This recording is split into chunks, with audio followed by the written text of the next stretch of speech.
Bonjour à toutes et à tous, c'est Maxime de la chaîne Calibourg, j'espère que vous allez bien, que vous avez passé une excellente semaine. Aujourd'hui c'est l'épisode 22 de présentation de mon portefeuille PEA et nous sommes le 24 décembre 2022.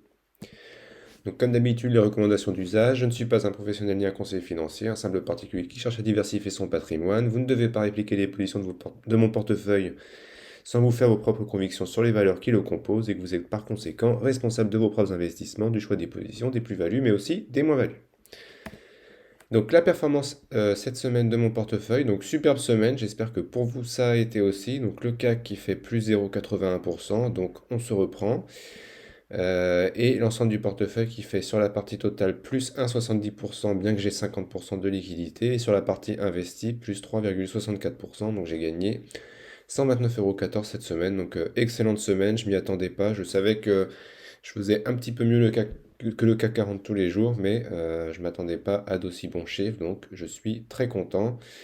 Et même si on a un rallye de fin d'année un petit peu compliqué sur le CAC 40, bah, j'espère que le portefeuille va continuer dans cette progression pour qu'on clôture tous ensemble l'année dans le positif et avec un petit peu de plus-value si possible après une année un peu agitée.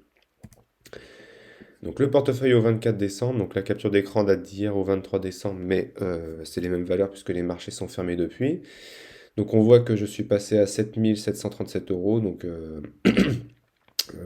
un peu plus de 100 € par rapport à la semaine dernière, que la moins-value latente se rapproche du neutre, on n'y est pas encore mais c'est pas très grave. Et donc cette semaine j'ai vendu L'Oréal, pourquoi? Parce que je voyais que le CAC 40 est en train de se casser la figure et ça faisait quelque temps déjà que je voulais la vendre parce que le trend ne prenait pas, donc je vous rappelle que j'avais pris ça à but spéculatif. Et donc j'ai vendu à 333 euros. Bon, j'ai vendu, je pense, au pire moment de la semaine, mais c'est pas grave, j'étais un peu plus serein. Donc j'ai fait une moins-value de 10,90 €. Sinon, comme la semaine dernière, je vous ai mis les variations par rapport au PRU à droite, là, par rapport à celle de cette semaine. Donc on voit qu'Entech a vraiment super performé le portefeuille, hein. Donc plus 12% quasiment. Donc on est revenu sur les plus hauts historiques à 9,57, donc on verra ça graphiquement. Donc c'est très prometteur pour la suite, j'espère que ça va continuer comme ça. Toujours la première ligne du portefeuille. Alstom qui monte de 0,5%, donc c'est un peu anecdotique. Ruby qui monte d'un peu plus de 1%, donc c'est pas mal aussi. Une autre valeur qui a bien performé cette semaine, et je pense qu'avec Entex, c'est ce qui justifie la belle performance du portefeuille, c'est Total qui a pris un peu plus de 8%, donc ça c'est super aussi, on revient encore une fois sur des plus hauts historiques. On verra, c'est toujours la même question, est-ce qu'il faut vendre Total ou pas? Franchement, j'en sais rien.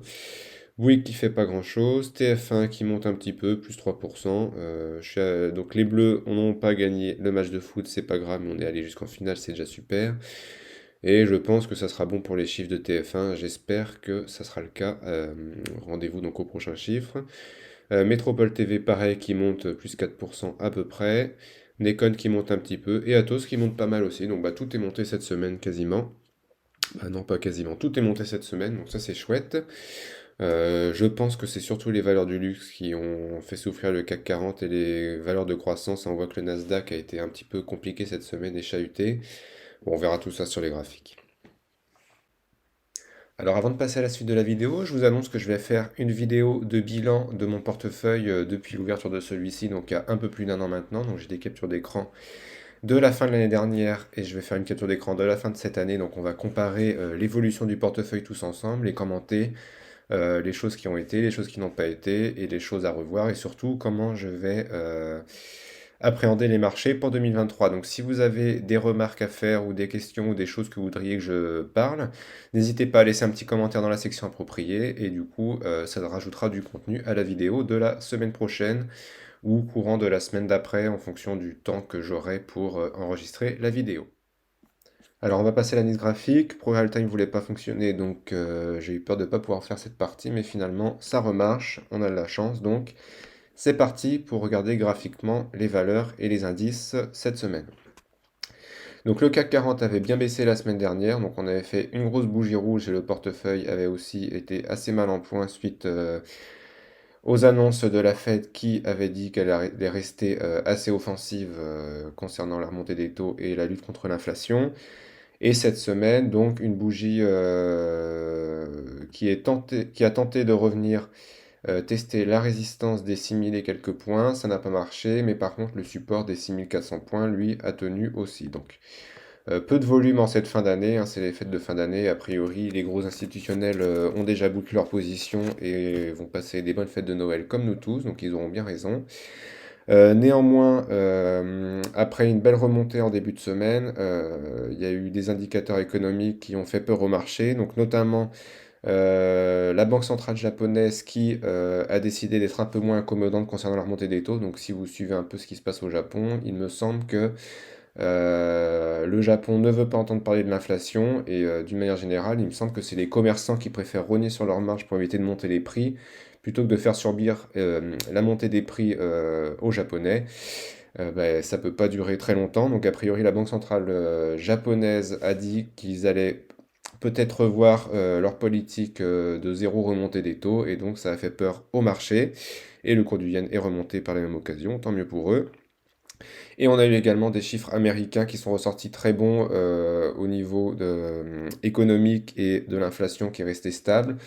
Donc bah, ça donne encore du grain à moudre à la Fed qui pourrait du coup être un peu moins accommodante au niveau de leur montée des taux puisque l'économie se porte bien. Donc ça fait peur aux investisseurs. On est venu tester jeudi donc cette résistance ici qui a bah, fait son rôle de résistance. Les vendeurs sont repassés à l'attaque. Et donc là, on redescend, donc il y a de fortes chances que d'ici la fin de l'année, on reste dans cette zone de prix. Et la question, ça va être l'année prochaine, et je pense surtout avec les résultats des entreprises qui seront ou pas impactés par la montée des taux et les prix de l'énergie, l'inflation et compagnie. Est-ce qu'on va réussir à aller vers le haut, ce que je ne pense pas, ou est-ce qu'au contraire, on va creuser, creuser. Et j'ai peur que ça soit une chute certaine, mais lente au fur et à mesure de l'année, donc il faudra rester quand même très prudent. Bon, en tout cas, on ne peut pas prévenir l'avenir, donc on verra bien. En tout cas, le CAC qui se stabilise à peu près dans cette zone de prix, donc à voir dans quelle direction ça va. Les indices américains, eux, sont un peu moins verts, hein, notamment le Nasdaq 100, donc les valeurs technologiques qui prennent cher de leur montée des taux et des prix de l'énergie, donc ça continue de descendre. Donc notre hypothèse de double creux est passée à la casserole, hein, donc tant pis. Et là, on revient tester les plus bas de après, après la rentrée, pardon. Bah donc ça risque de continuer à baisser jusqu'à 10 650 points et après pourquoi pas continuer à descendre. En tout cas très mauvaise tendance hein, sur le Nasdaq 100, donc à voir si ça continue à baisser, ce que je pense et jusqu'où. Donc on est repassé sous MM200 semaines et on est sous MM200 jours. Donc les indices américains enfin notamment le Nasdaq 100 et un peu le SP 500 qui sont un peu plus à la peine vis-à-vis du CAC 40 qui, lui, arrive à peu près à se maintenir. On n'est pas rendu encore au plus bas, hein. Voilà, donc on passe aux actions. Donc M6 qui a fait une très belle semaine, hein, une suite de bougies vertes, pardon.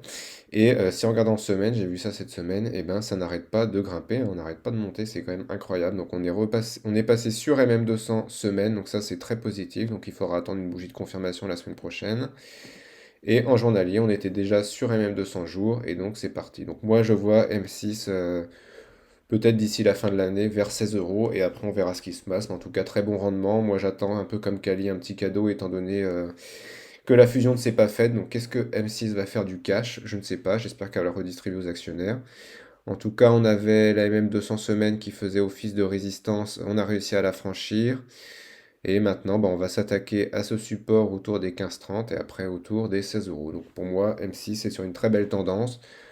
On pourrait éventuellement avoir un petit retour vers la M200 autour de 14 euros, ce qui pourrait être l'occasion d'en reprendre pour l'année prochaine, qui pour moi M6 devrait bien se comporter. Encore une fois, les volumes sont relativement faibles, hein, étant donné que c'est la fin de l'année et que bah, tout le monde est parti en vacances. Total Energy, très belle semaine aussi. Donc le pétrole qui est bien remonté, hein.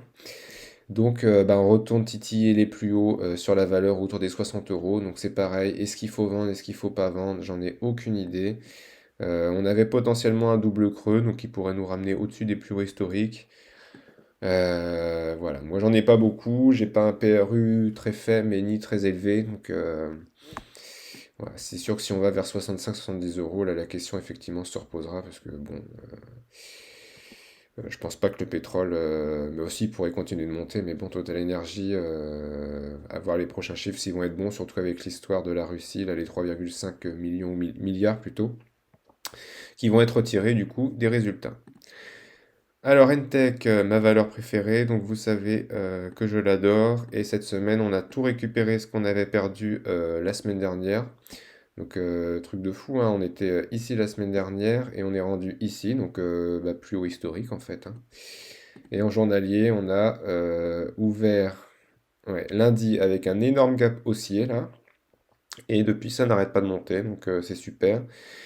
Donc on avait un support, une résistance pardon, oblique ici qui a été enfin franchie, donc on va attendre une bougie de confirmation ou pas demain, enfin non pas lundi, parce que lundi c'est fermé, les marchés vous savez, donc à partir de mardi, mais bon vu qu'il ne va pas y avoir beaucoup de volume, de toute façon il n'y a pas beaucoup de volume sur cette valeur d'une manière générale, c'est une small cap.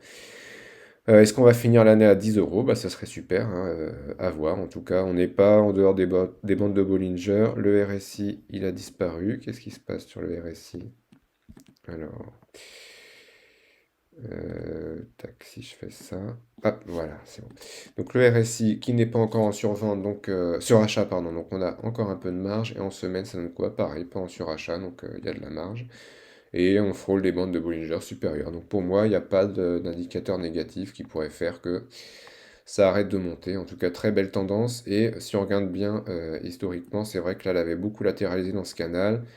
Et là, j'ai l'impression que c'est ce canal maintenant qui sert de latéralisation. Donc, bah, si on revient vers 8,50, ça peut valoir le coup d'en reprendre si vous croyez en la valeur. Donc, Ruby a une belle petite montée cette semaine sur Ruby. Alors, je n'arrive vraiment pas à m'habituer. Donc, on a enfin franchi. Pardon, excusez-moi. Je vais y arriver. Donc on a enfin franchi MM200 jours, avec peu de volume, ça c'est un peu décevant malheureusement, mais avec une belle bougie verte, hein. Mercredi c'était une super journée. Si vous suivez les émissions de BNP Paribas, Laurent Albi ou Daniel, je ne sais plus, a proposé une position longue avec effet de levier sur Ruby pour viser je ne sais plus combien, 25 et quelques, donc bah, j'espère qu'on va y arriver. Là on va avoir une zone qui approche, donc autour de 25 effectivement, qui risque de faire résistance, mais j'espère surtout qu'on va pas retourner en dessous, hein. On avait une belle zone de latéralisation, donc a priori ça a permis à la valeur de reprendre un peu de l'énergie. Et j'espère qu'on va continuer à monter parce que on sait que Ruby a l'habitude, tout comme Alstom, de nous faire des belles bougies vertes et de tout reperdre dans la foulée. Donc on va espérer que ça tient, en tout cas, belle valeur de rendement. Pareil, il faut que je songe à renforcer sur la valeur, mais bon, 2023 assez incertain, comme d'habitude, bah, je vais attendre, sûrement à tort. Bouygues qui est un petit peu remonté aussi cette semaine, donc ça fait plaisir. Si je me mets en bougie semaine, ouais, bon, pas grand-chose, hein. Donc on est venu tester, quasiment tester ce support autour des 27,40. Et, pardon, et donc on a rebondi sur ce support et on remonte. Donc là, on a une petite zone qui pourrait faire office de résistance, visiblement. Je l'avais pas vu. Hop. Donc voilà, donc j'espère qu'on va retourner au-dessus de MM200 jours, MM200 semaines est encore loin. Mon PRU est encore loin, il faut à tout prix que je renforce cette valeur. On a ici cette résistance oblique baissière que j'avais tracée. Donc il y a des chances qu'entre la résistance oblique baissière et cette résistance ici, ben, on vienne se casser la tête et qu'on retourne autour des 27,30 €. Et moi, si on pouvait retourner autour des 25,50, ça me ferait très plaisir, ce qui me permettrait de renforcer assez significativement la valeur, sur laquelle j'ai malheureusement déjà une grosse position. On en parlera dans la vidéo du bilan, pourquoi j'ai une si grosse position, mais si vous avez regardé mes premières vidéos, vous savez pourquoi. Donc Alstom qui est toujours au-dessus de 200 jours, donc ça c'est chouette, qui longe ce support. Et ben on n'a rien fait cette semaine, on végète un peu là dans cette zone, donc je sais pas trop ce qui se passe sur la valeur. Le RSI est toujours dans une mauvaise zone, en dessous de 50. Les volumes sont pas astronomiques, donc est-ce que ça va partir vers le haut ou vers le bas? Moi j'espère vers le haut. On n'est plus très loin de mon PRU, enfin façon de parler, hein. Mais ouais, donc ça serait bien qu'on puisse refranchir cette résistance à 24,20 ici pour espérer revoir mon PRU, mais on en est encore loin. Donc TF1 ensuite, TF1 qui réussit visiblement à franchir cette résistance, hein. On a fait une belle semaine aussi sur TF1. Donc vous savez que moi je jouais TF1 M6 pour la spéculation de rapprochement. Donc je suis coincé sur les deux plus Bouygues.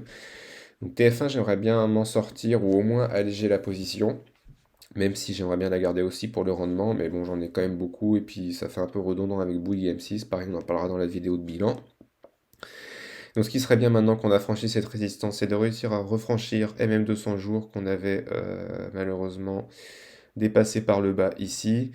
Le RSI est un petit peu au-dessus de 50, donc ça c'est chouette, malheureusement pas de volume, donc faut faire attention parce que quand ça monte ou quand ça baisse sans volume, ça peut être un peu piégeux parce qu'il n'y a pas forcément les vendeurs ou les acheteurs pour contrer les flux vendeurs ou les flux acheteurs.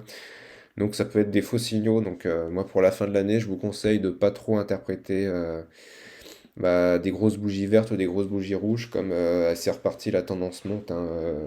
Là ça se trouve si les vendeurs n'étaient pas partis en week-end, enfin j'en sais rien s'ils étaient partis en week-end, mais peut-être que on n'aurait pas franchi cette résistance. Bon en tout cas ça monte et j'espère que les prochains chiffres vont être bons avec les retransmissions des matchs de foot.